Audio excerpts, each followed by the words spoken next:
A shocking shooting in Sydney, Australia during a Hanukkah event that has left 11 dead. For more on this, Leora Rez, founder of Stop Anti-Semitism. So, Leora, how do we stop anti-Semitism? So I have to tell you, just yesterday, my family and I were in New York City observing the gorgeous Christmas tree at Rockefeller Center. And in the back of my mind was keep the kids and your spouse close, because what if there is a lunatic that's about to start shooting? And I woke up this morning to this exact nightmare at Bondi Beach in Australia during a 1,000+ people Hanukkah observation. It is absolutely a nightmare that we are all waking up to. That being said, I want to remind everyone that just 2 days after the October 7th attack, there was a large gathering in Australia where people were publicly shouting "Gas the Jews" and other profanities against Jews, not Zionists, specifically the Jews. As far as we're aware, no one was arrested, no one suffered any consequences or repercussions from their actions.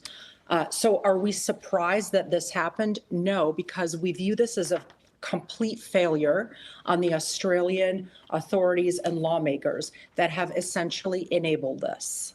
And we know that one of the suspected gunmen, we don't know if it's the one who lived or the one who was shot, was on Australia's Security Intelligence Organization watch list, but was not deemed an immediate threat, according to the New York Post. So, based on what you're saying, is the bigger threat people who are on a watch list, or is it people who have been somehow radicalized by an anti-Israel sentiment since October 7th? I think it's both, and we want both out of our country. Specifically, I'm speaking as a proud American. We don't want these lunatics, these radicals, calling to globalize the Intifada, because guess what? That's exactly what that was. That was a violence and murder in Australia as Jews were celebrating Hanukkah. And as you had mentioned, there were reports that a rabbi was murdered. We're hearing a Holocaust survivor was murdered in amongst the victims. So as you know, as radicals all across this country are screaming and have been screaming to globalize the Intifada, and we have an incoming New York City mayor that refuses to condemn that statement, is just preposterous.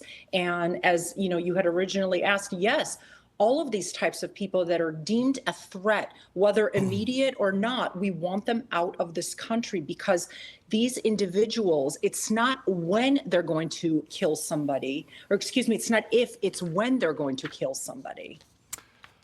I spoke to President Trump earlier today by phone right before we came to air. He did say that American Jews preparing to celebrate Hanukkah today and tonight should celebrate proudly. He said they should be proud of who you are. They should celebrate proudly. But we know that there is a rot that exists in some people's brains in this world that makes them a threat to people who are just trying to celebrate Judaism. Leora Rez, thank you very much. We'll have you back soon. Thank you so much. Hey everyone, I'm Emily Campagno. Catch me and my co-hosts Harris Faulkner and Kaylee McEnany on Outnumbered every weekday at 12 p.m. Eastern, or set your DVR. Also, don't forget to subscribe to the Fox News YouTube page for daily highlights.